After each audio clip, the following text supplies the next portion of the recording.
Sejam bem-vindos, meus amigos do internet. Now, that's Brazilian Portuguese for hello, my internet friends.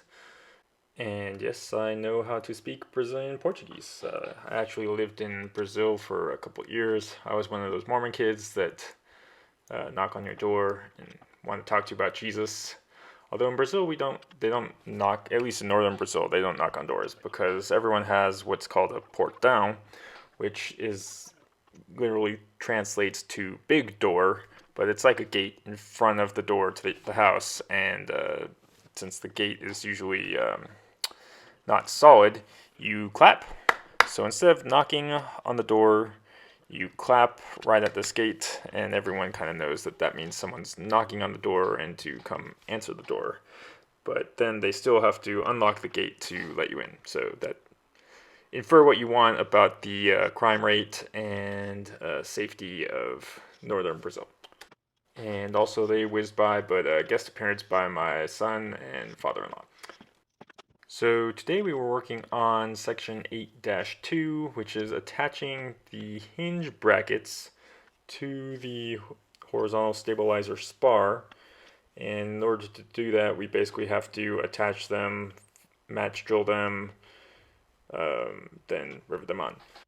And there's also a flange bearing that we have to install and rivet in between two of the hinge. I don't know why, but it seems like it's much easier to actually do this than to describe what I am doing. While I'm watching myself do it, I don't know, is it like talking to yourself in the mirror? I feel like I can do that pretty well. Also, sorry, I haven't posted a video in a few days. I've actually been pretty busy. I was working all last week, and then this week catching up on what I missed last week because I wasn't home to catch up on emails. And anyway, last week I drove a Tesla to work, and so that was about 333 miles away, I think. I actually ended up driving 500 miles in a day. That can't be right. Actually, yes, Google Maps says that I drove 500 miles in a day, which seems like a lot. But actually, I was not the one driving. The car drove me to where I needed to go. And that was amazing. About 1 hour in to actually renting the Tesla and driving it on my trip, I was sold. So I placed a pre-order for Cybertruck. Now, there's a variety of reasons why I chose Cybertruck, mostly because I have way too many cars. I kind of learned my lesson on selling cars that were paid off. I felt bad about it every single time, and so I felt, if I pay a car off, I'm just going to keep it. It's not worth selling it every time I'm disappointed. Plus, I have 3 sons, so the first one will be driving age in 3 years. So there's really little return on getting rid of a car and then just buying another car for that kid in 3 years. So in the meantime, autopilot works exactly like you think it would. So, and I'm going to make an airplane reference. If you've ever hand flown a long cross-country trip. Now, the airplane does a lot of the work. So you can trim out the trim, right?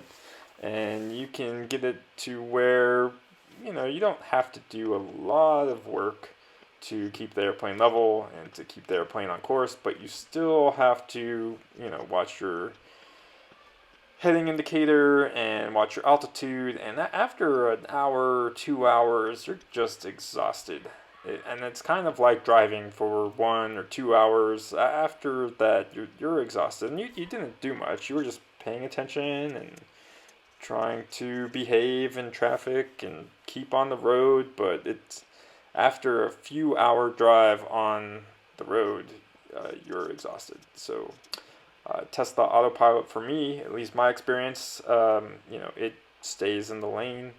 It can pass other traffic. It can slow down.